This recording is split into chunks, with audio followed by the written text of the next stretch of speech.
Om Sri Sai Ram. I have great pleasure in welcoming and introducing Brother Prem Anosh. Brother Prem joined Bhagwan's University called Sri Sai Institute of Higher Learning, SSIHL, in the year 1999 in the Brindavan, Bangalore campus for his bachelor's degree in science, majoring in chemistry. He then did his master's degree in science at the Prasanthi Nilayam campus and graduated in 2004. So 5 years he was a student then. After his graduation, he stayed on in Prasanthi Nilayam and joined Radio Sai team in 2011, where he still serves as a senior technical officer working on content development. As part of his role in content development, he does a lot of research on Swami's teachings and he hosts several live shows on Radio Sai. By the way, as many of you know, Radio Sai is now called Sri SSS Media Centre, taking on an expanded role. Brother Prem is also one of the regular speakers at the Satsang Hall in Prasanthi Nilayam. Many of you may have attended these. Several of his talk series have been very popular, such as the Thursday live talks, Radio Sai answering booth, and the 36th part series Satya to Sai, which walked us through Swami's early life, just to name a few. By the way, the Satya to Sai we showed on Thursdays here. Some of you may remember that we broke them into 10-minute segments and we showed at the end of every bhajan for a long time. We are thankful to Brother Prem Anosh for visiting Singapore and sharing his learnings and experiences with Swami. We are ever grateful to our beloved Swami for making this visit possible. Brother Prem.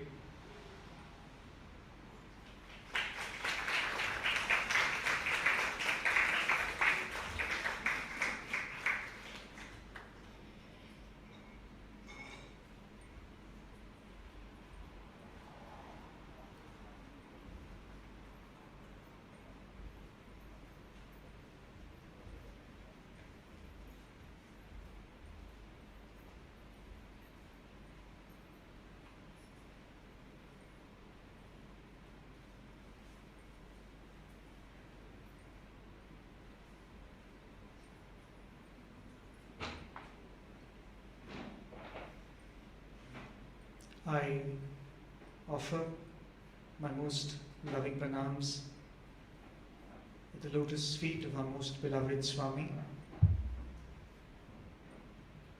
I begin by praying to Swami that he gives all of us the understanding that it is Swami who speaks, it is Swami who listens through each one of us. Dear elders, sisters and brothers, salam to all of you. Very warm good evening. Thank you for having me again, because every time any of you give me the opportunity to stand here and speak about Swami, it is an incredible opportunity for me to think about Swami, and I cannot be grateful enough for that blessing. As I said, it is Swami who speaks, and today I really have to believe that. I did have a topic in mind, but then something says that maybe we should speak of something else. Let me begin with a very simple episode, rather something that Swami said, which was deep, in a sense painful, and certainly something that we must all give thought to and reflect upon. It was during one of the Trai sessions. For those of you who may not be aware of what Trai sessions are, in Vrindavan, after Swami completes the bhajans and darshan in the evening, he would give us the opportunity to gather around him in his residence, which is referred to as Trai Vrindavan. Swami would sit on the jhula and we would all gather around him in a very informal setup, and Swami would speak to all of us. Sometimes Swami would ask one of the elders to speak to us, and a lot of beautiful things would happen in that session. So during one of those Trai sessions, Swami made this statement. He said, "People come to me for different things. Young students come to me for education. I give them education, they receive it, and they leave. People come to me seeking a job. Those that are educated want a job. Those that have a job want a better job. Those who have a good job want promotions in their job." And Swami said, "Those who want a job come to me. I bless them with a job. They are happy, they are grateful, they leave. Married couples come to me asking children. I bless them with children. They thank me, they leave." And Swami said, "Who comes to me for me? Who comes to me for me?" As students, one of the most beautiful scenes, or a scene that would always strike me as very deep, which some of you who have had the blessing of attending Swami's darshans would have also seen. After the bhajans are over, after Swami has taken arti, Swami would walk back into his residence, which in those days was in the Purna Chandra. When Swami is in the hall, everyone is around him and we're all trying to get his attention. But as Swami is walking back into the Purna Chandra auditorium, for a brief few minutes, there would be nobody around Swami, and Swami would be walking away slowly, and Swami would sometimes have his head bent down and he would be gesturing. And the thought would come, it appears like Swami is all alone. We have so many people for us. We have a family, we have our friends, and we have Swami. But it appears that Swami is all alone.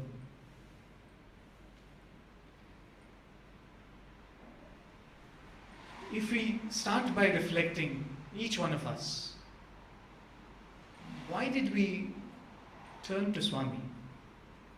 Why did we really come to Swami?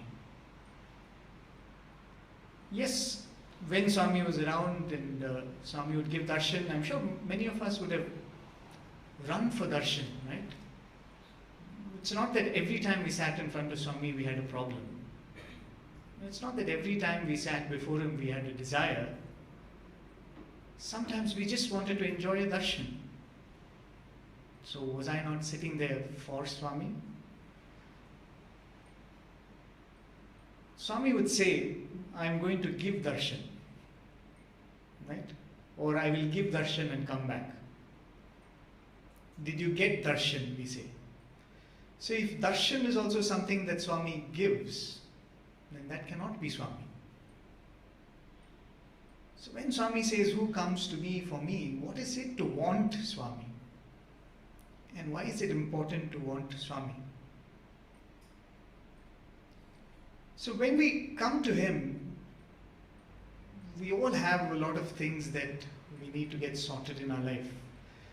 I always think of it this way. Life is full of possibilities. If I become a student, there are many possibilities. I might complete the course, I might not complete the course. I might do it with flying colors, I might not do it with as much marks as I'd wanted, right? So every step in life has multiple possibilities. Think of any situation. Talk of marriage, talk of a business, talk of a career. Everything has multiple possibilities. And what are we doing when we act, when we take up activity, when we work?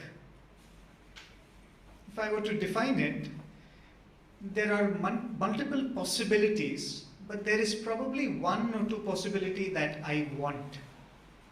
As a student, I want to pass. As a businessman, I want to be successful. So in the multiple possibilities that life presents before us in every stage, there is probably one possibility that we are so fond of or we crave for. So we act towards it. And the more we act, we push the probability of that event happening more. I study harder, the probability of me passing is more. I work harder, the probability of my career progressing is more. So when we pray to Swami, when we turn to Swami and say, Swami, I need this, or this is going to happen, please bless me, will you agree that it is also a means of pushing that probability of that one possibility higher? Right? Aren't we doing that?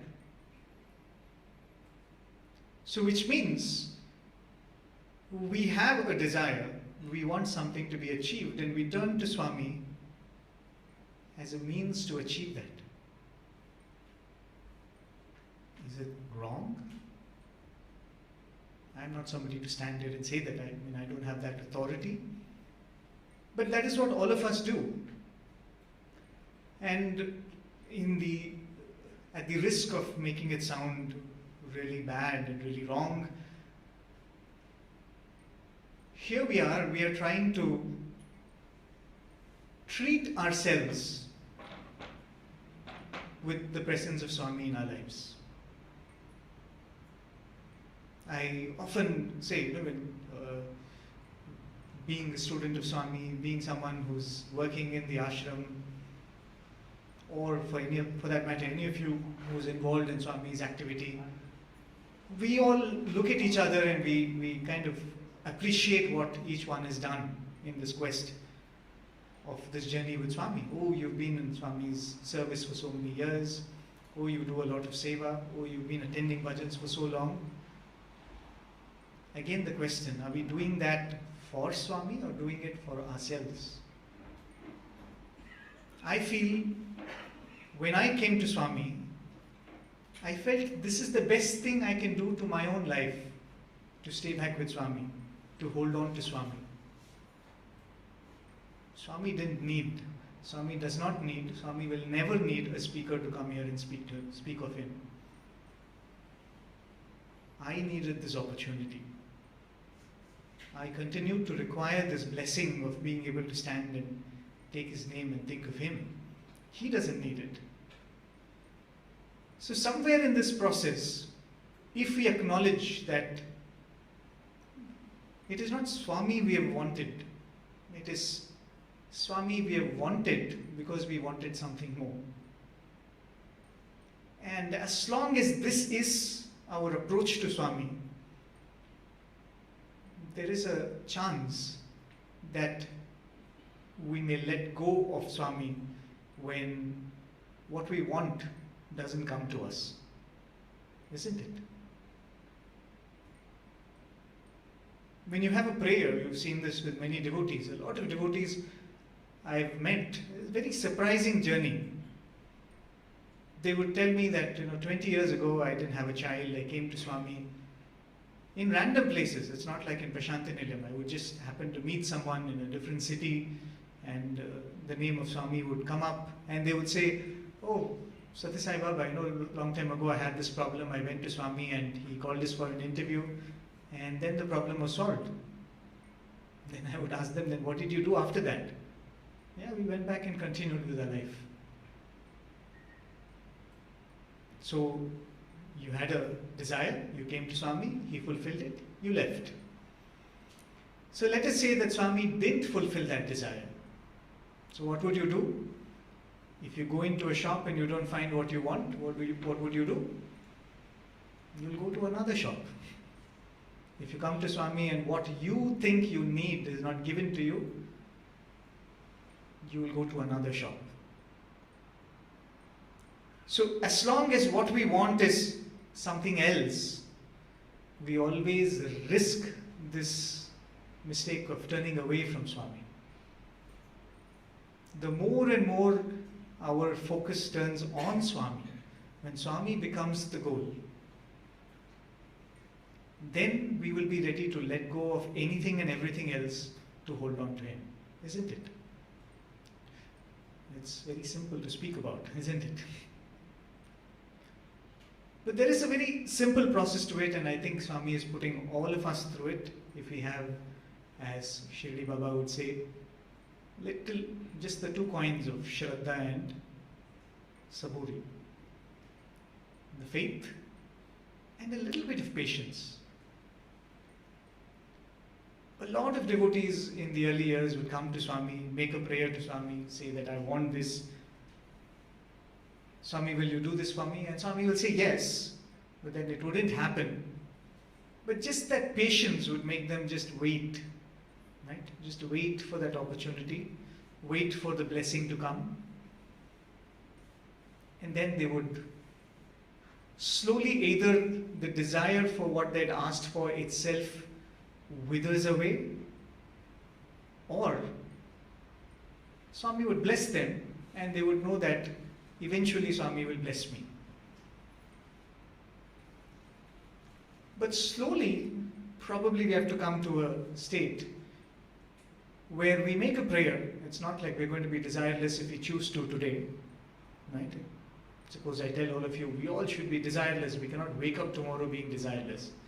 That's not going to happen. But if we have a desire and we place it before Swami and say, Swami, this is what I want, but you give it to me when you choose.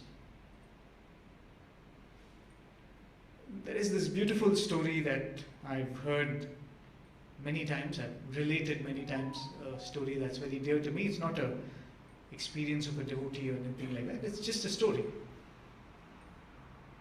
There was this temple in a village, and in that temple, that was a Krishna temple, right?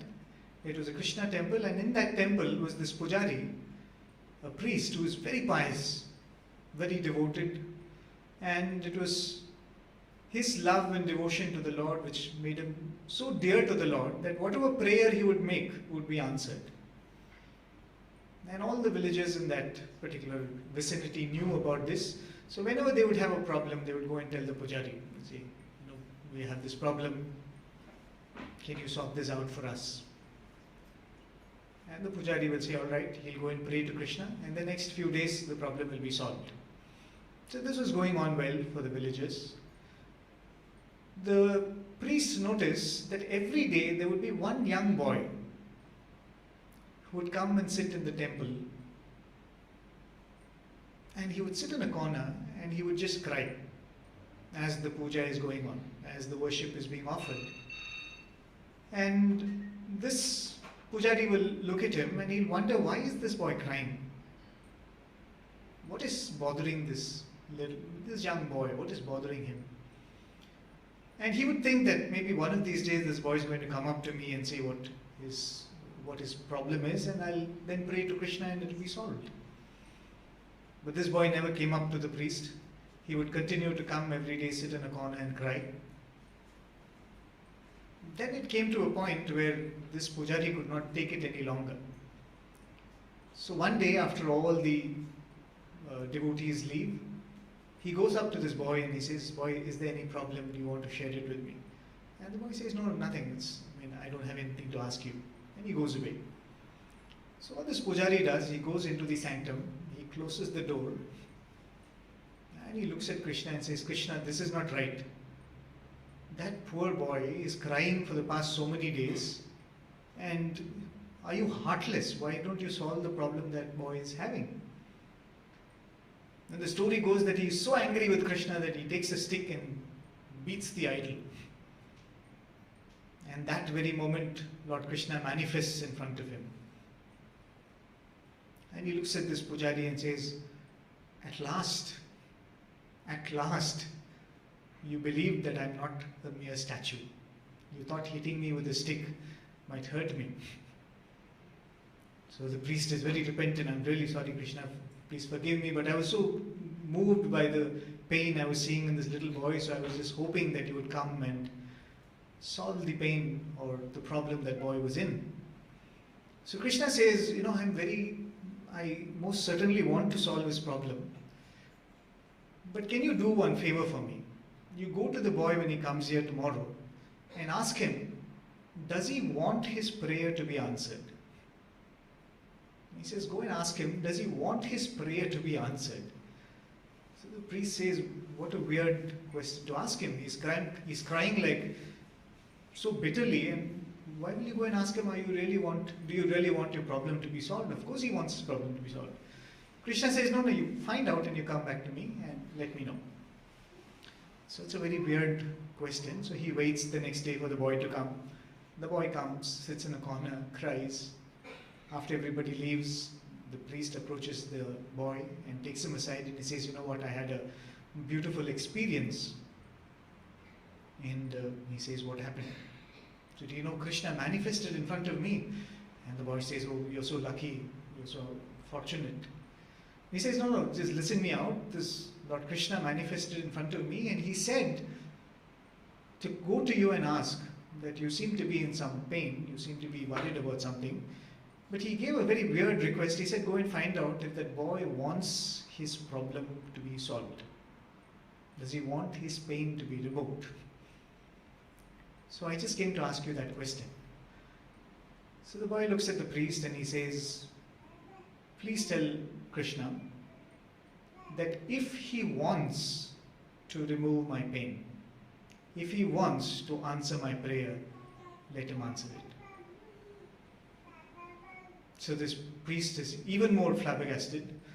The Lord gives him such a weird request, and this boy's reply is even more bewildering. So the next day he waits for Krishna to come again and waits for everybody to leave. But when he goes into the sanctum, this time Krishna is already there and he's restless. Krishna is saying, what did that boy say? What did that boy say? I'm waiting here. And the priest says, I really don't know what's happening between the two of you. But then this is what he said. He said, yes, I want my prayer to be answered, but I want it to be answered only if the Lord wants to answer it.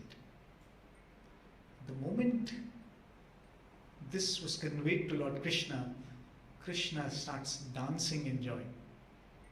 He starts dancing in joy. And the priest says, wait, tell me what is going on here first. And then you can continue with your dance of jubilation. Then Krishna says, so many people come to this temple. And you come and tell me their prayers and their wishes. Well, they are pious people, they are people who are in pain, and you are a pious man. You come and put forth their prayer to me, and I answer them. Do you know that this was the only boy who came and sat here, craving for my love? He was sitting there and hoping that one day I will come before him. One day I will give him my darshan. One day I will come and shower my love upon him. He was the only one who was seeking something so pure from me. And even that, he says, give it to me if you want to give it to me. Don't ask me whether I want it, give it to me if you want to give it to me.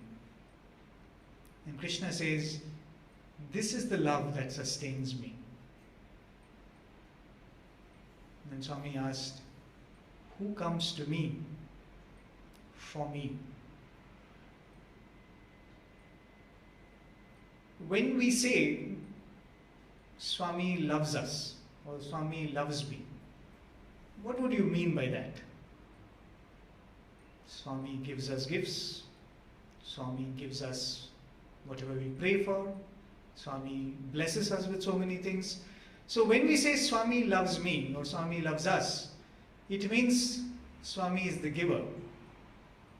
But when I say I love Swami, I still am the receiver. So if I say I love Swami, I should be the giver, or I should also be the giver, isn't it? I should also try to give something to him. You know, in the olden days, when in India you had these colonies we used to live in, or apartments we used to live in, with neighbors being like extended family. Imagine if a neighbor every day comes and gives you a dish that she has made.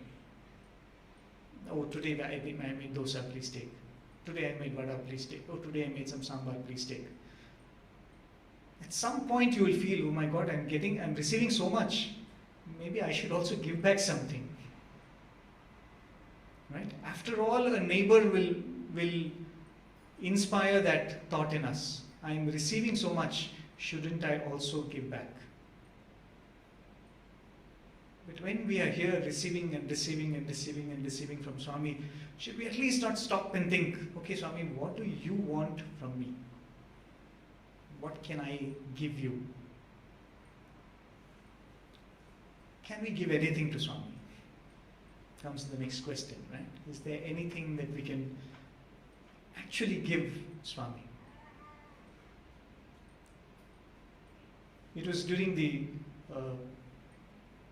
60th birthday, if I'm not wrong, when suddenly Swami gave this opportunity that this year for the Jula function, my students will perform.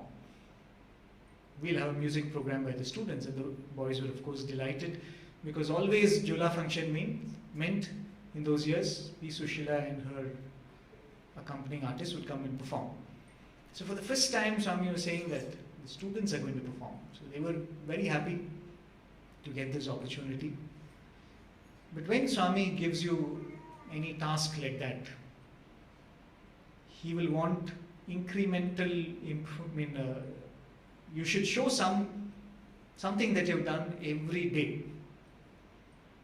Every day you have to go tell him, Swami, I composed this song. Next day, what is the other thing that you've done? Swami, this song. It becomes very difficult to keep up with Swami's expectations. So every day Swami would come and say, yeah, what have you done? What have you done? What have you done? So the students were becoming a bit desperate. They didn't know what to do.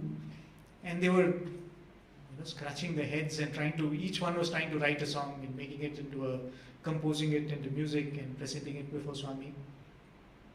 So we all know this revered devotee by name Ratan Lal Aunty. So she comes to one of those boys and she says, you know what, I have an old poetry book. I don't even know whose poetry book it is. It's with me. I'll give it to you. If you find any suitable songs in that, you can pick it up and compose it into music, and you can present it before Swami. So she gives this book. That book is half eaten by moth. Most of these songs are only half. Either it's eaten by a rat or a moth or whatever it is. So they flip through that book, this old book, and they find one song which is complete, and the words were very beautiful and very apt for their feeling towards Swami. So they say, okay, we have found one song.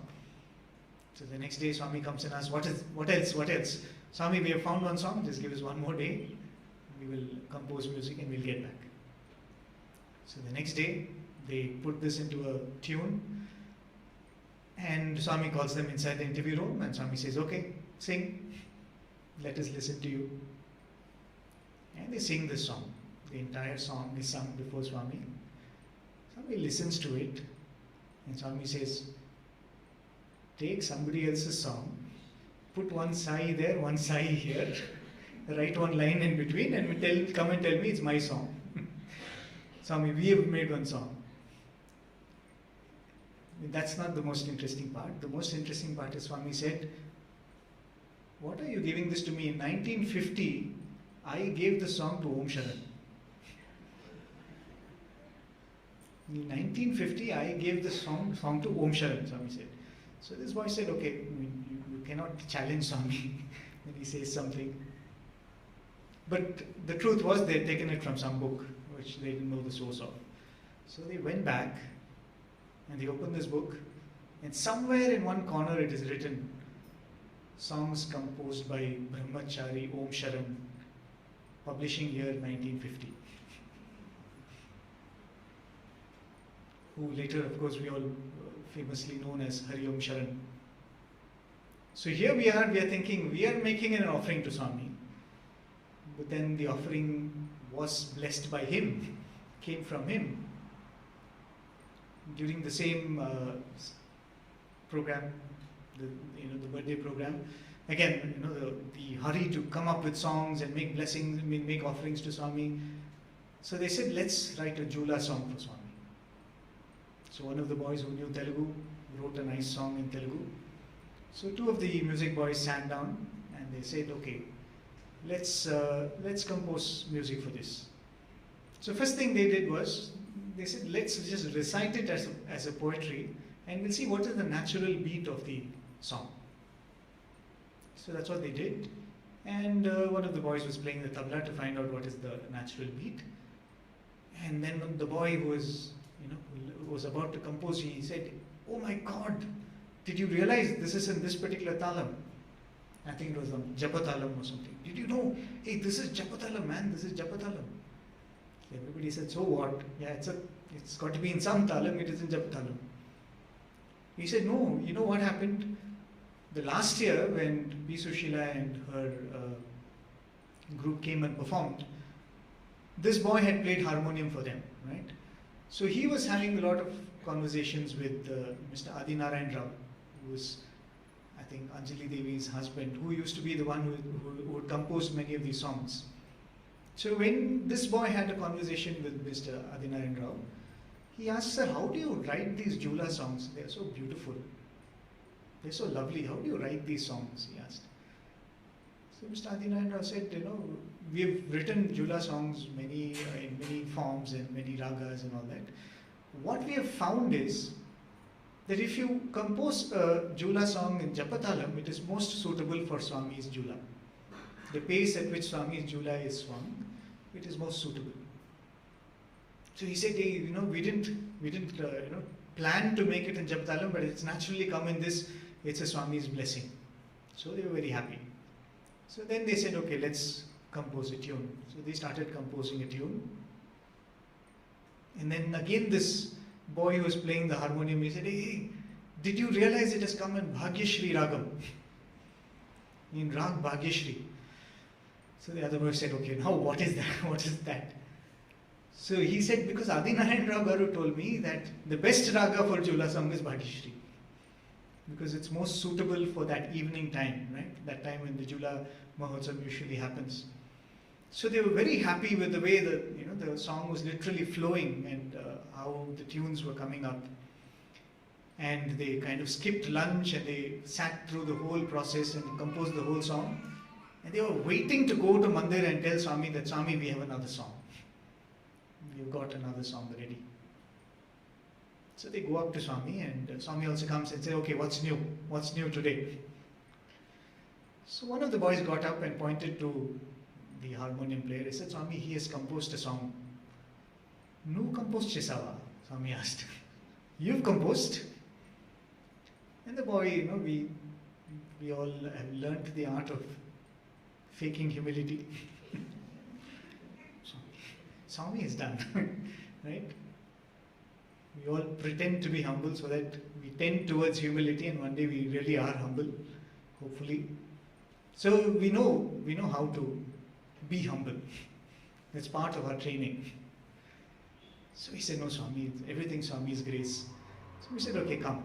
So they went inside the interview room and Swami said, okay, what is the song? Sing.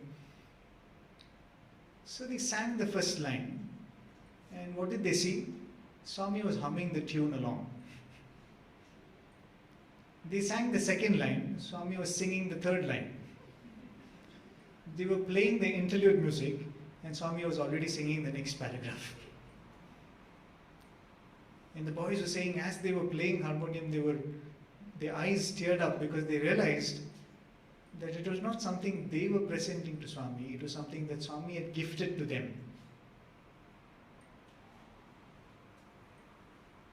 what can you give Swami? You can't even offer a song to Swami, isn't it? You all must have had so many bhajan singers who were here talking about their various compositions, how they came about. There was this very interesting episode that happened apparently in the portico one day. A very beautiful episode, and whenever I picturize it, I feel it's so sweet how Swami can put across a message. One day Swami walks up to a devotee who was sitting in the portico, and Swami asks him, "What can you give me?" "Kya de sakta hai?" Swami asked. And as I said, it's very difficult to give anything to Swami. We just cannot give anything to Swami. Because we know as students we've tried so many things. We've tried giving him our first salaries, and we know how it comes back. We've tried gifting him things, we know how it comes back. So when Swami comes up to you and says, "Kya de sakta hai? What can you give me?" And this gentleman got up and he said, "Swami, I'll give you a blank check." I said, "Blank check deta hai, Swami. Take it, do whatever you want with it." For the younger generation, those days we used to have a concept of a blank check. Right? It's signed and you can put any amount of money in it. He said, "Swami, I'll give you a blank check." Swami said, "Check. Blank check deta hai." And Swami walked ahead and pulled up a student. And Swami asked him, "What can you give, Swami?" And this boy said, "Swami, this life is for you." The student of Swami, he said, "Swami, this entire life is for you." Swami said, "Okay." And walked ahead, and this time pulled up one child from the primary school. And Swami looked at this boy and Swami said, "What can you give, Swami?"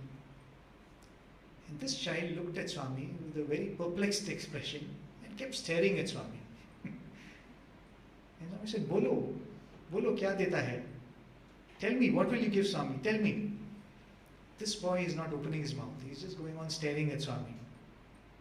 And Swami said, "Hey, you have to give me an answer. Tell me, what will you give, Swami?" And this boy is just looking at Swami.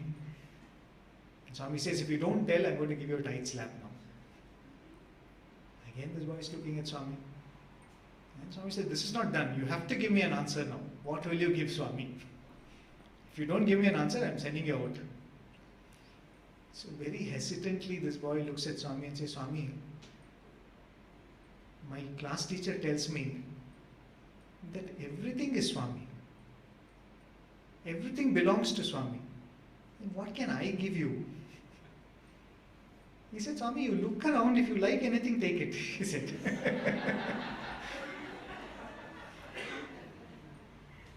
He said, "When everything is you, when everything is yours, what can I give you?" And Swami looked around and said, "This is the right answer. Even this life is not mine to give to him, isn't it?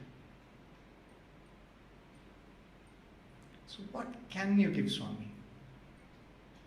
If we really feel that our love for him has transcended that state where we say that we have come to Swami for myself, and we are trying to push it to that idea that, no, I am trying to do something for Swami. However, as we've seen, however impossible that is, at least in this attempt, how do we transcend to that state? Swami gives a very beautiful reference from the Bhagavad Gita, which I'm sure most of you must have heard, where Swami would refer to a shloka where Krishna says, "If a devotee gives me a patram, pushpam, phalam, toyam." Patram means leaf, pushpam means flower, phalam means fruit, and toyam means water. So the meaning of the original Gita shloka is, you can give me anything and I'll accept it happily. It could just be a simple flower, it could be a fruit, it could just be a glass of water, or it could be even a leaf. I will take it. But Swami has this uncanny ability to tell us something that only this much you have to do. And then he goes about explaining it, and then you realize how complicated that is. So when Krishna says only patram pushpam palam toyam, oh, that's all, so simple. I can do that every day of my life. Swami goes about explaining what this means. Swami says, when you say patram, it means the deha patram, the leaf of this body. Why is this called the leaf of the body? Traditionally, whenever we make Naivedyam to Swami, right, when we make an offering to Swami, be it a festival of Sankranti, or what you call Pongal, or Deepavali, or whatever it is, only now we have plastic plates and we do all that. But traditionally, what would we do? We put a banana leaf, and on that we will serve. And selecting that banana leaf which is going to be placed in front of the altar was a project in itself. In those days, we would go to the backyard where these banana trees would grow, and we would look for that perfect looking banana leaf, right? Because it's going to be placed in front of the altar. If it's for us, it's all right, but we're going to put it in front of him. The leaf itself is not an offering, but without the leaf, the offering cannot be made, isn't it? The offering is probably the sweet that you make and the food that you make, but the leaf becomes the basis for the offering that is made.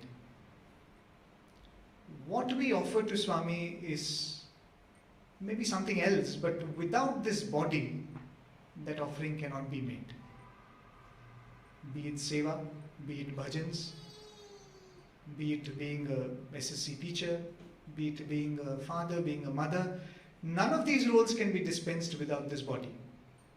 So when Swami says offer patram or deha patram, it means just like how we would go out and look for that beautiful leaf or the perfect leaf that we can offer, simply to ensure that this body is in perfect trim, to be fit enough to offer something to him, itself becomes an offering, isn't it? Taking care of this body, thinking that this is my offering to Swami, is also an offering.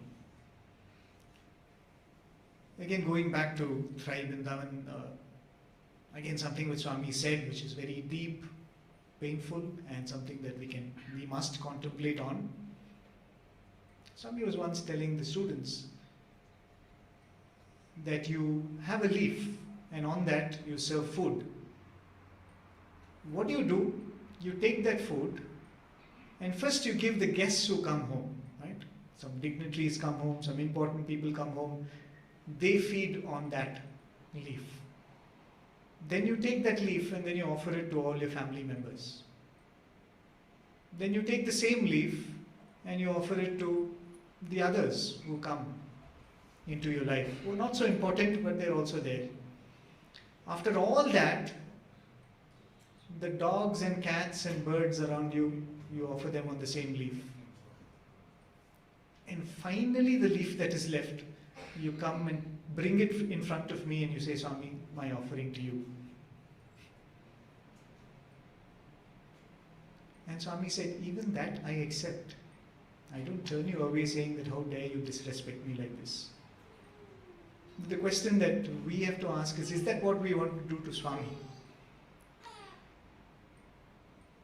Swami is that same Lord Rama who did not have any hesitation to accept that fruit with which Mother Shabari gives after biting and checking the taste and giving.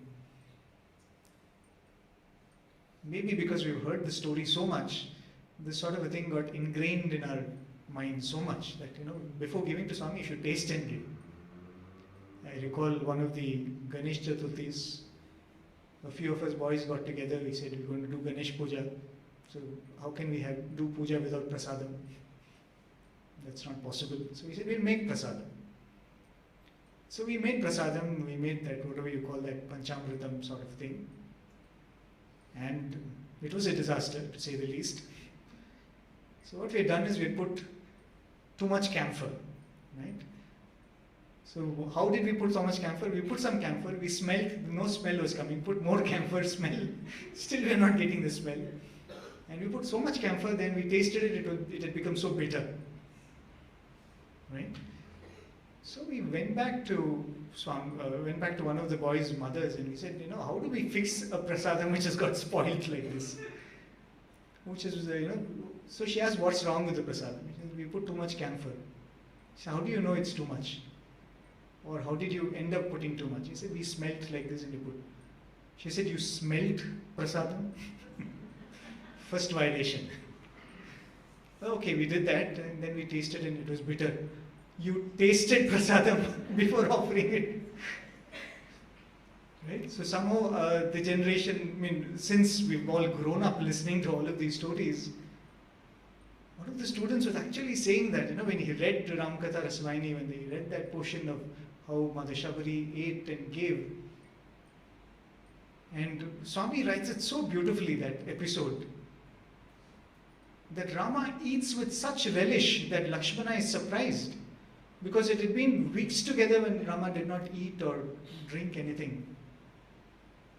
But this devotee was eating that fruit and giving, and Rama was relishing it like that was the most tasty delicacy ever that can be offered. So this young student from the primary school who read this was so moved. He said, I wanted to offer cloves to Swami. He said, I opened a packet of cloves. I tasted every clove. I put it in my mouth. Right? That innocent love. He said, I tasted every clove. I put it in my mouth. I wanted to see whether it was spicy enough for Swami. I spit out every clove. I put it in a bowl and I took it to Mandir. Right? And he said, I was sitting there as though Swami was waiting for that offering. Swami came straight to him and took some cloves and put it in his mouth. Just that, innocent love. You're not clouded by your own traditions and dogmas and how an offering should be made. So this is the Swami, right, who is not going to fuss about something that is not pure. That's not his nature at all. But there was this very beautiful episode that had happened. One of my classmates is here, Saram Harish. So he will recall this episode that happened. A very beautiful episode. I think the message that Swami left for us was lifelong. We were having this orchestra competition, right? In our final year masters. Orchestra competition is something that we do as part of our cultural activities through the year. We would have drama competitions, debate competitions, and orchestra competitions and all that. So we were doing an orchestra competition, and whatever is the program, be it a football match, cricket match, there would be a card that would be made, and we would go to Swami and say, Swami, this is what we are having today. So that card for the orchestra competition was being made in my room, the room where I was staying. One of my classmates was making the card, and very casually he looked at me and said, hey, what are we supposed to write in the card? Right? You have to write something as a message to Swami. What are we supposed to write? So, being with Swami, we know that we have to be very, very clear with words. You can't say, Swami, please come for the program. Then he'll come in any form. So you have to be very clear what you want. Swami, we are having an orchestra competition. Please bless the occasion with your physical presence. Very clearly. Apparently, the cards for such programs do not mention clearly like this that Swami should come. Because something must have happened in the past where Swami said, every program you're calling me and I'm feeling very uncomfortable that I have to say no. So apparently the tradition had changed and we say that Swami, please bless this competition we are having today. I had no idea. The boy who was making the card had no idea. So we just put, Swami, we are having this competition. Bless the occasion with your physical presence. We went, took the card, sat in Mandir. Swami looked at the card and Swami said, oh, when is the program? And blessed the boys who had taken the card. So the boys went back. Swami went to the portico where the Vice Chancellor, the warden and everyone is seated. And Swami said, oh, when should I come? When is the program? Where should I come? When should I come? The Vice Chancellor was saying, Swami, where do you want to come? I said, boys called me. There's some program in the auditorium. So when should I come? The Vice Chancellor was alarmed because nothing was brought to his notice. Because there's a protocol, right? Always there's a protocol. We all know protocols very well. And there's always a protocol, and that's how Swami had also said things. So we would tell the warden will tell the Vice Chancellor will go and tell Swami. But here we had directly told Swami that Swami, we're having a program, please come. And Swami is asking the Vice Chancellor, and he has no clue. So they kind of tell something to Swami, and they come behind and they discuss what has happened. Okay, we have to do some damage control now. Because the problem is they are not too sure how that orchestra competition will be. If it is suitable to be performed in front of Swami. If these boys do something too extravagant and too filmy, we never know. Well, that's the real scare that they had. That's right, that's the right scare to have. So it was decided that the whole orchestra competition or the presentation will be made in front of these elders. The Vice Chancellor, the Registrar, the Controller, the Warden, and a few senior teachers. And they will see it and they will approve whether it is suitable to be presented before Swami. So that's exactly what happened. They came, they saw the whole program, and they decided a certain portion of the program is suitable enough to be offered to Swami. Now what do? Make another card. Swami, now we really want you to come. The last time we didn't realize, we realized that actually we were calling you. So make another card, go and sit in front. And this time when we're sitting with the card, Swami comes and Swami is very upset. Swami doesn't look at us and Swami doesn't show any interest in what is being shown. And at the end of it, Swami said, are you trying to offer me that has already been offered to somebody else? Right? In Telugu they say, other day someone pointed that word to me, Ingli. Ingli istunara meeru? Swami asked. Like somebody was very hurt. He said, are you giving me something that is juta, that has been eaten by someone already? As I said, he is the same Rama, who has no problem with that, by the way. But the lesson that he was giving was for life. When you say this body is the leaf on which you're going to make the offering,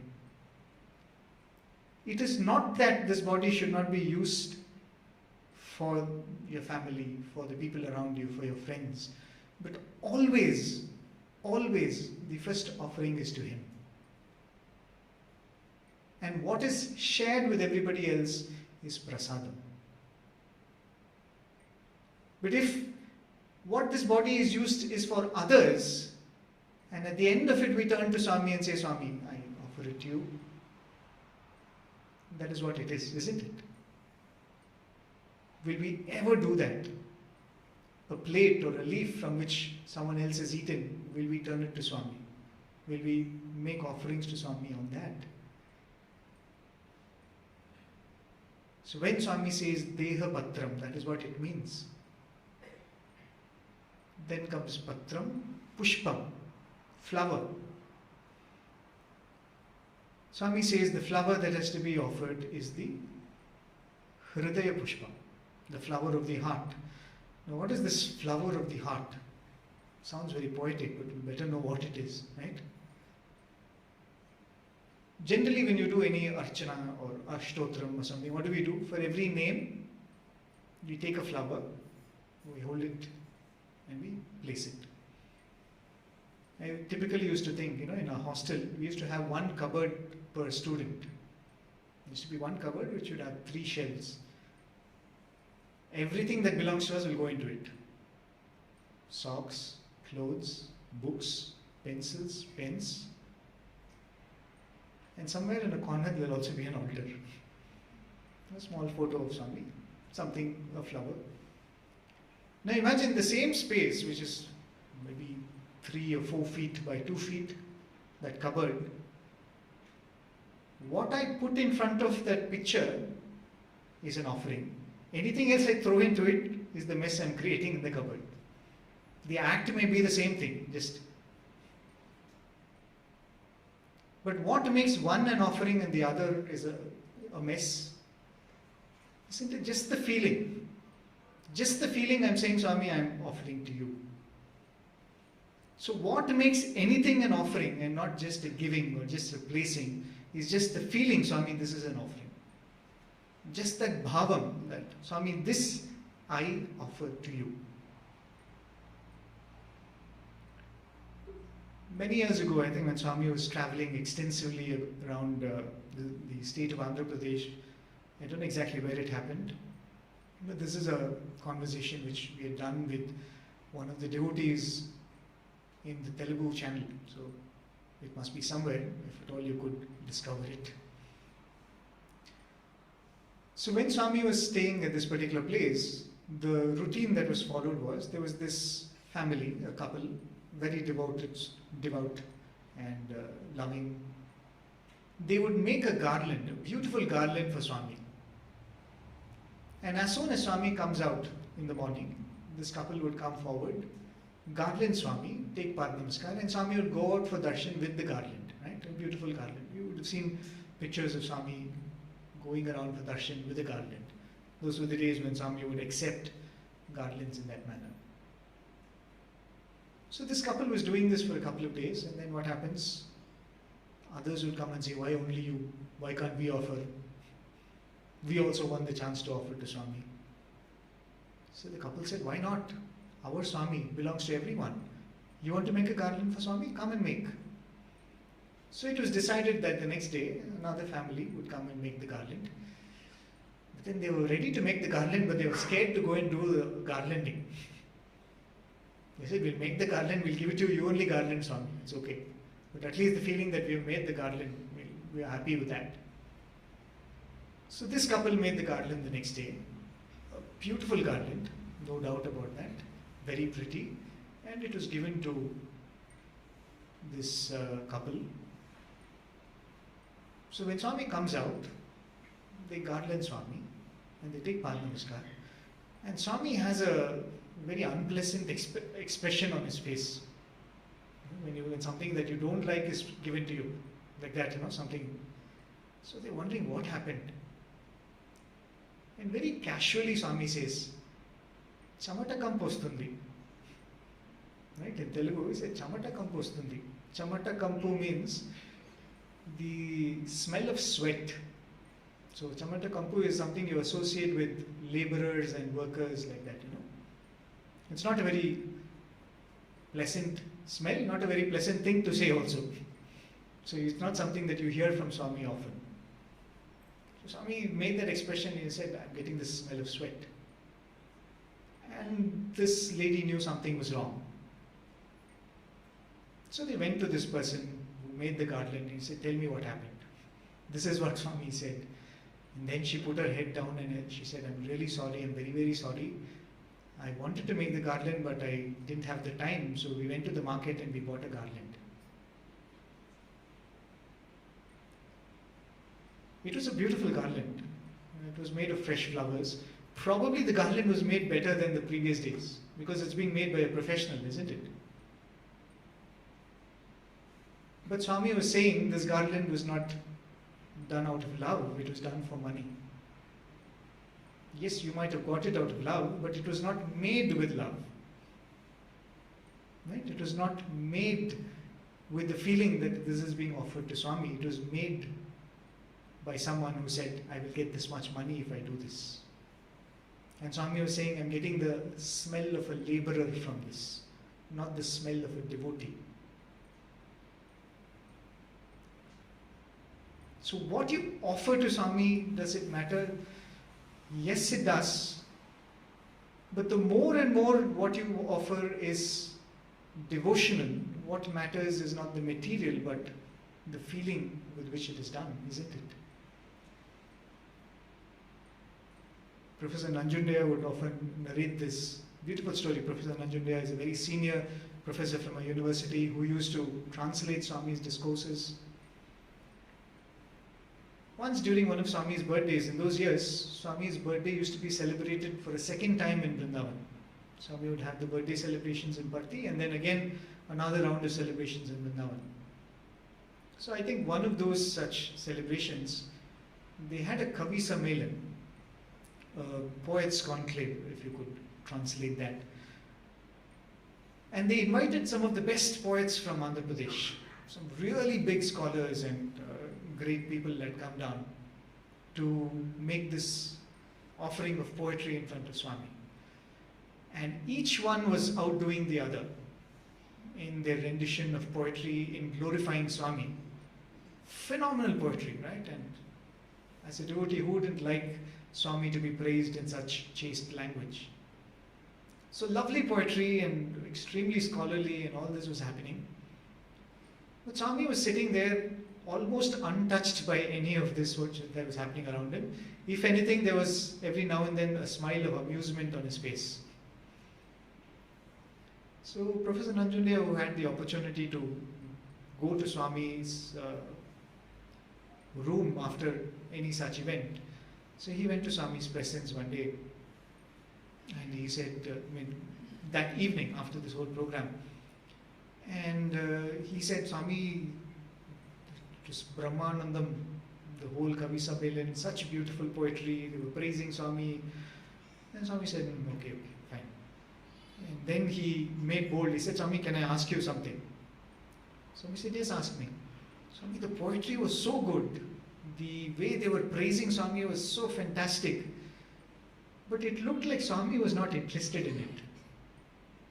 He said, even worse, it looked like Swami was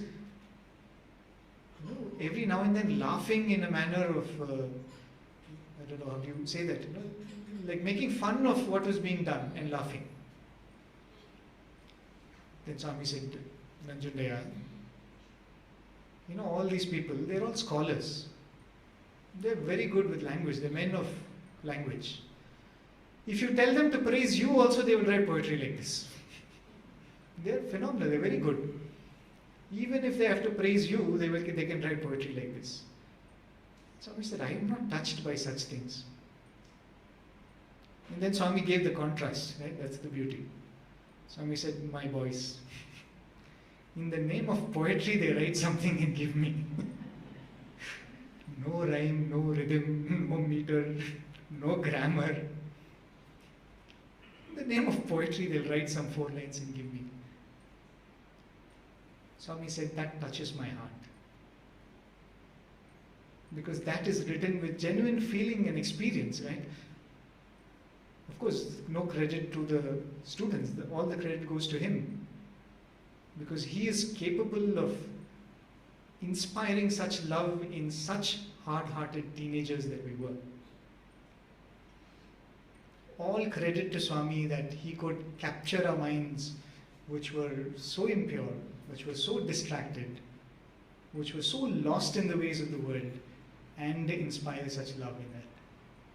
Right? Again, what do we give? He gives, and all that we can do is ensure that we don't distribute it away. We go back to him and give it back to him. Right? As Swami would say, oh Lord, you've given a heart. Let me place that heart as an offering back to you. So Swami said, this poetry touches me because it is written with such genuine feeling. So what does he really want? It is just that feeling that, Swami, this is for you. And then comes Manophalam. Right? Manophalam is a little more, I wouldn't say complicated, but a little more subtle. Every action that is done, right? Be it a good action, bad action, action for the family, as part of your dharma, as part of whatever desires you have. It is said that every action that is performed has 2 fruits. There is a drishta phala and an adrishta phala. There is a visible result or consequence, and there is an invisible result and consequence. The visible result is what we do it for, right? I work hard. The visible consequence is the paycheck that I get at the end of the month. I study hard for an exam. The visible consequence is me clearing that exam. Or something like I go and do seva, I go and feed a poor man. The visible consequence of that is that man is happy, I am also happy. I feel a certain happiness with me. But for every action that is performed, it is said that there is an invisible fruit. And that invisible fruit is actually in the mind. And that is what we refer to as, Swami would say, vasanas and sanskaras. A bad action becomes a vasana in the mind. A good action results in a sanskara in the mind. So the final fruit of every action is actually in the mind. So when Swami speaks of the manophalam, that fruit which eventually is slowly growing and ripening in the mind is also an offering to Swami. Which means you become careful about every action that you perform, because you know that the fruit that has to be offered is ripening in the mind, and the actions, if done, are not right, it will affect that fruit. Because you do not want to go to Swami and offer him a bitter fruit. Isn't it? Again, going back to, like Shabari, we want to offer the sweetest fruit that is there. There's this beautiful story which, again, one of the old devotees narrated. They used to have this very different pomegranate tree in their house. Many of you might have heard this beautiful episode. In their garden, they had a pomegranate tree, and it's a very different and distinct tree, because this pomegranate tree will give only one fruit every year. Imagine, it's a very unique tree. Throughout the year, it will give you only one fruit. And that one fruit is sweeter than anything that you would have ever eaten. So this was there for about 15, 16 years. This tree was there every year giving one fruit without fail. And that fruit, not disappointing, being extremely sweet. It so happened that Swami was visiting that family. Swami was staying in that family's house at one particular time when this tree gave that one fruit of the year. So they were very happy, and they said, all right, Swami is here, we should offer this fruit to Swami. So they broke it up, the pomegranate was put in a bowl. If I could ever say that, Swami used to eat pomegranate quite often. Even we've seen Swami relishing that fruit. So during bhajans, that was kept in a bowl next to Swami. And Swami just takes a little bit of that pomegranate, puts it in his mouth, and Swami is like, oh, it's so sweet. Right? Like a child, Swami said, this is so sweet, I've never eaten pomegranate like this. Imagine. That is the Maya, right? So he said, this is so sweet, I've never eaten pomegranate like this. And then the family comes forward and says, Swami, this is a very unique pomegranate fruit, because there's a tree like this and there's one fruit it gives. Swami said, oh, is that so? Take me to the tree, I want to see the tree. Swami said, I want to see that tree, take me to that tree. So Swami and the family and the whole group of people who had assembled there for bhajans, all of them come and they walk into the garden, the family heads them there, and the family says, Swami, this is the tree. And Swami goes near that tree and Swami strokes the tree very lovingly. And Swami says, Madhuramaina phalamichav bangaru chala santosham. He says, you have given me a sweet fruit, I am very, very happy. Chala santosham, chala santosham. And Swami pats the tree. And then the trip gets over, Swami goes back. Few days after this, the tree withers and dies. Right? The tree that was there for 16 years giving this one fruit without fail. Few days after this, the tree withers and just dies. So the next trip, when this family goes to Swami, in the interview they told Swami that, Swami, this is what happened, the tree that, the fruit that you had. Then Swami said, it was standing in that spot in your garden for 16 long years to offer that one fruit to me. And having offered that fruit, it had fulfilled its life. And whenever I hear the story, when the Lord comes, when the avatar comes, be it in the physical or be it in our own lives, right? Not all our lives He comes into it in the physical sense. Swami has come into our lives. Whether we've seen Him, not seen Him, He's there, He's not there physically, it doesn't matter. He's come into our lives. The wisdom that the tree has, that the fulfillment of its existence is in offering its best to Swami. How unfortunate it would be, Swami, if I don't have that wisdom. How unfortunate it would be on this life that has known you, that has seen you, would be if I am not here to offer the best to you. A mere tree had that wisdom, that it had to offer it. And that's it. I'm not here to do anything more than that. So when we say that manophalam, we should understand that generally if you talk about the path of yoga, the path of karma yoga, this and that, jnana yoga, they will tell you this, oh, vasanas have to be removed. This has to be washed away. But the same thing that has to be done, the same thing is being done with the idea that, Swami, I have to offer this fruit to you. I have to ensure that it is sweet. I have to do such actions that it is sweet. I cannot take steps in my life that will make this fruit bad. Because I am aware that every action that I do eventually adds up to this manophalam. That's why I said, Swami says very simply, Patram Pushpam Palam Thoyam, but lifetime's effort is there in each one of these, isn't it? Finally, Swami says, Toyam. Toyam is water. Right? Water, Swami says, it is not any water, not mineral water, sparkling water, fresh spring water. Which water does Swami want? Swami said, the only water that I want are your tears. Tears of craving or tears of happiness, whatever it is. Tears. Swami would often tell in his discourses, you cry for all kinds of things. Right?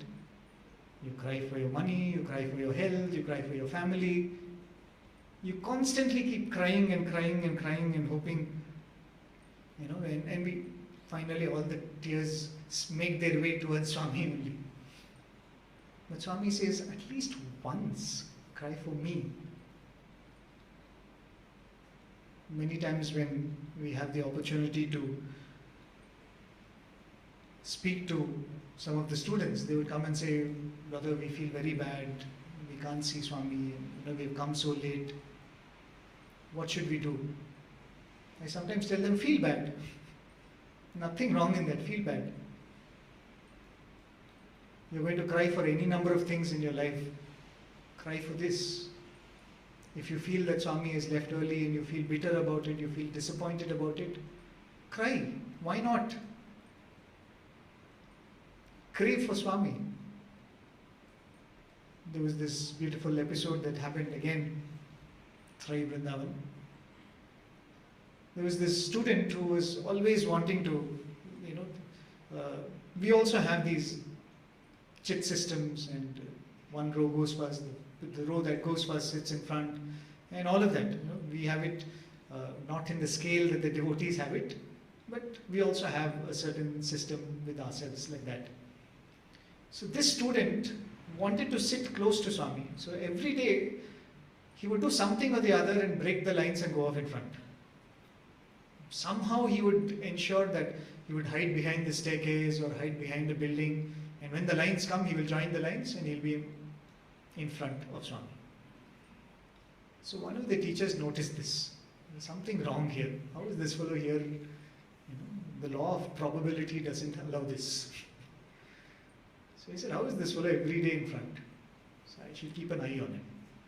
So the next day when this fellow tried to enter and sneak into that line, he was caught. He said, hey boy, every day you're doing this, I've been noticing you. Today you will go last. So caught him and put him right behind. And he said, today you will go last. If you go last, you'll be sitting somewhere in Vrindavan. And the worst thing is, you will not hear Swami, you will only hear laughter. You won't know what is going on. Right? Swami will say something and all the boys will laugh. You will only keep sitting and hearing laughter. You'll be like, what is happening, what is happening? And so it's very painful in many ways. Right? You can't see Swami, you can't hear Swami, and you know something interesting is happening. So this boy was pulled from the line and made to sit last. So all through the bhajans, this boy poured his heart out and started crying. He said, Swami, this is not fair. I after all wanted to sit in front and see you. Right? I didn't want anything. It's not like I said, give me Pad Namaskar or take my letter or anything like that. I just wanted to sit in front and see you. I just wanted to see you well. And he cried and he said, Swami, what is this, Swami? You should let me come close to you and all that. Over. But still, you have to go last. Thrice session starts. This boy is sitting somewhere in the corner. And Swami comes around looking for somebody. And comes to where this boy is sitting. And Swami calls him, come here. Why were you crying? Swami asked. So this boy again started crying. He said, didn't know what to tell Swami. Then Swami said, I know what happened. And Swami told the students around, see, he was crying because he's not able to sit close to Swami. He's crying because he's not able to see Swami. And then Swami made a very beautiful statement. He said, see, how many people are sitting in the hall? There are thousands of people who are sitting. Each one is crying for something or the other. Everybody has problems, right? That is the only universal truth. I don't know whether universally we are divine, but universally we all have problems. That we can be sure of. So Swami said, everyone is crying for something or the other. So in a hall of so many thousands, when everyone is crying, my eyes fall only on those who cry for me. Swami said, so many are crying, but I only saw the one who was crying for me. So Swami is saying that, Swami was saying, you cry for everything. Why not you cry for Swami? Cry out of not necessarily all the time pain. That's all. Then Swami will say, castor oil face. Not that way. But what a great blessing this is. Just to know Swami, right? And just to have him in our life. How many times can we not just sit down and say, Swami, there is nothing more that I can even ask for you, because in the very first moment you have given the greatest of blessings. After that, everything is just to quieten this monkey mind, that's all. So in this journey, we might have come for anything. I came to Swami as a student seeking education. All of us would have come seeking different things. But in this journey, somewhere let us drop what we came to him for and just catch hold of his feet. Right? Just hold on to his feet. One of the old devotees of Swami used to tell, I think this was the great Kamavadani Garu used to tell, catch hold of Swami's feet. Sometimes he will catch the other leg. He said, if you catch Swami's feet, sometimes he will kick. And when he kicks, he said, catch hold of the other leg, but don't let go. It is indeed a very, very pleasant moment for me to be with all of you and recollect a few of these things. Please do not take it as me advising or me sermonizing. I just stand here and tell what I tell myself every day. Sometimes there is a mic in front of me, so you all can hear it. And the only thing is, I'm sure all of you also must be reflecting on this all by yourself. This session is just nothing but all of us sitting together and thinking together and contemplating together on this beautiful blessing that Swami has given us. And this thought that what is it I can offer to him? The answer is already given. Answer has been leaked. You cannot give anything to him. I always think of it, when we were children, we always inspired by the love that we have for our parents, we want to give something to them, right? Either it's on their birthday, Mother's Day, Father's Day, we want to give something. What do? We'll take money from them only. We take money from parents and we give back to our parents. But truly speaking, what is the best gift that you can give a parent? Every parent is struggling to bring about some good in a child's life, isn't it? Every parent is working hard, 2 jobs, putting up with all the pressure in office, with a bad boss, whatever it is, and doing something that they feel is good for the child, for the progress of the child. So the real offering a child can make to the parent is to aid in this process, isn't it? To study harder, maybe. If your parents are taking you up and down to a music class or a piano class, just to commit yourself more to that. Oh, my parents are struggling so much, let me strive harder. In the same way, Swami has come into our life and he's really trying hard to bring about some transformation in us. Right? Probably the best gift that we can offer him is at least not to be obstacles in that path. At least allow him to do what he is here to do in our lives. If possible, aid him in that a little bit. Right?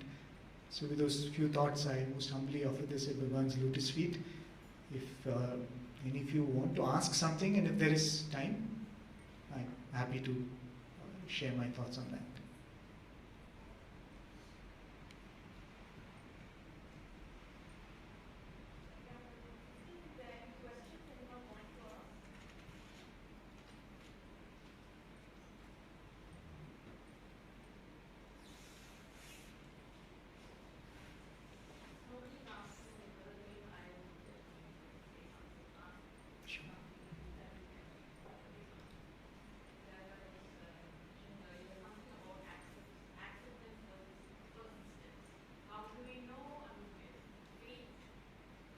Right.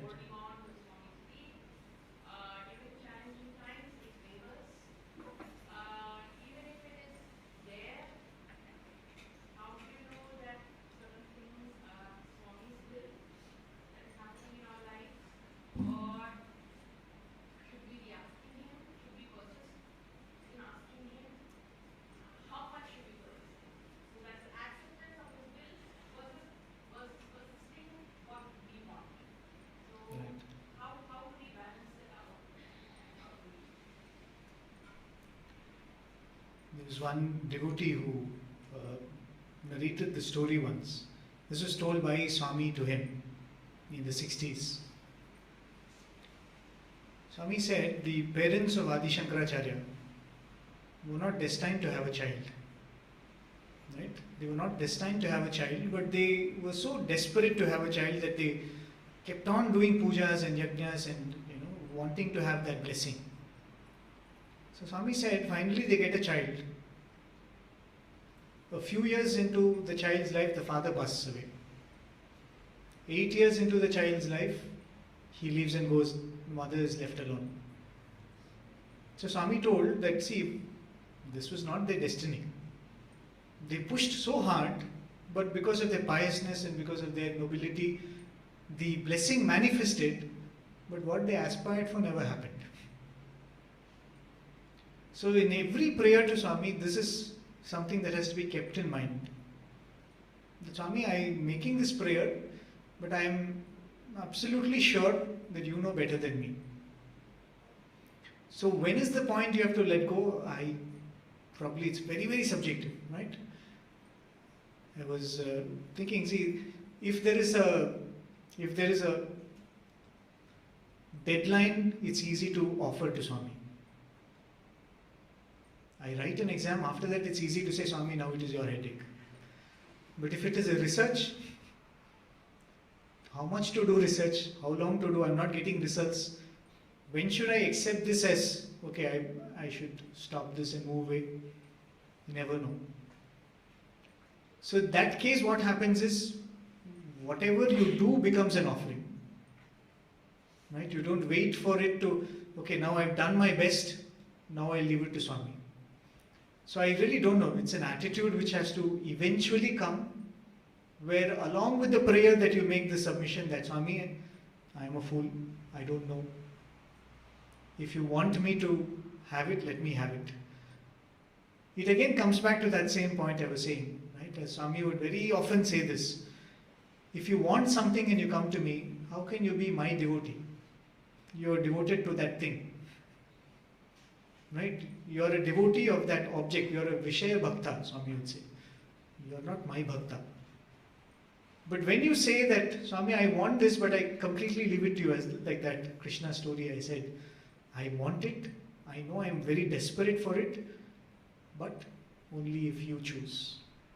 Only if you choose. And that attitude, as I said, is very, as I say to myself, it is very difficult. When Swami gives, he gives.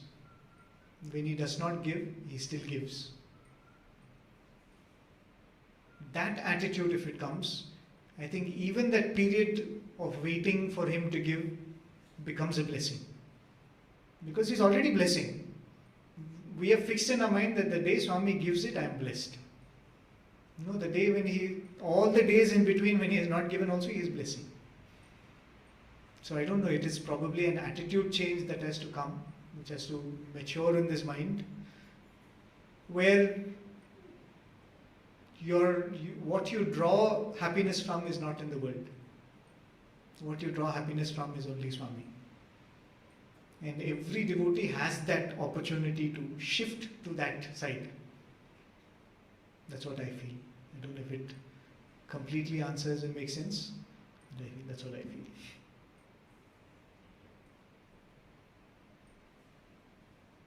Yes, brother.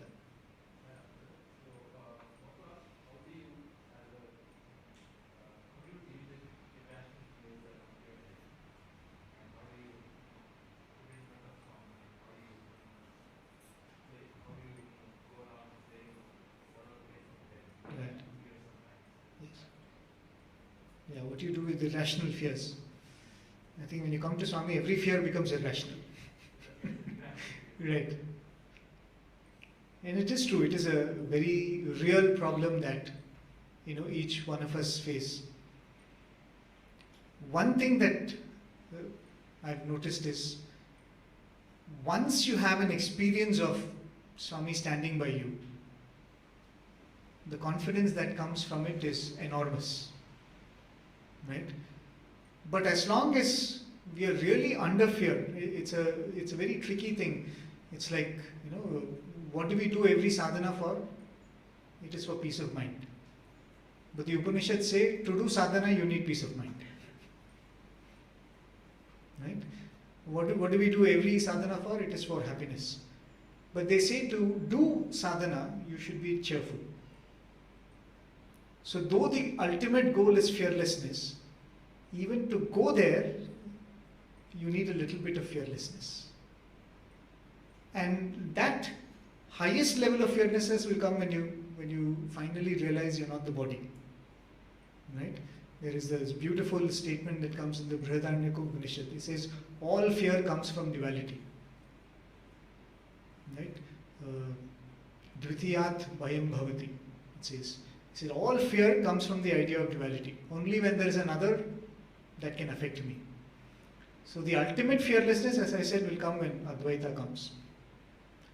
But in the process, just this constant reminder of what is there for me to worry? What is there for me to be scared of? I always would think, people talk about faith. People say you should have faith in Swami. You should have faith in Swami. I would ask myself, what is that faith? It's so fuzzy. Tell me something tangible. A mental image I create for myself is, if this hall was my life, at the doorway Swami is standing. nothing will come inside this doorway if Swami doesn't permit. And nothing that Swami permits is not beneficial for me. It is not possible that Swami will send something to my life which is not good for me. So just that constant thought that if it has come to me, it is good for me. And more than it is good for me, it has been approved by Swami. Be it health, be it financial trouble, it has been approved by Swami, which means it can only take me one step higher. So it is only countering that fear with the idea of faith. Right? And that's why faith is nothing but fearlessness. Faith is very intangible. What is tangible is fearlessness.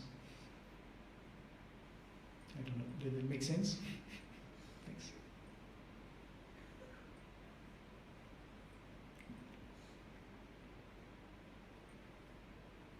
So if there's nothing, thank you all for your very, very patient listening. I most humbly offer this at Bhagwan's feet.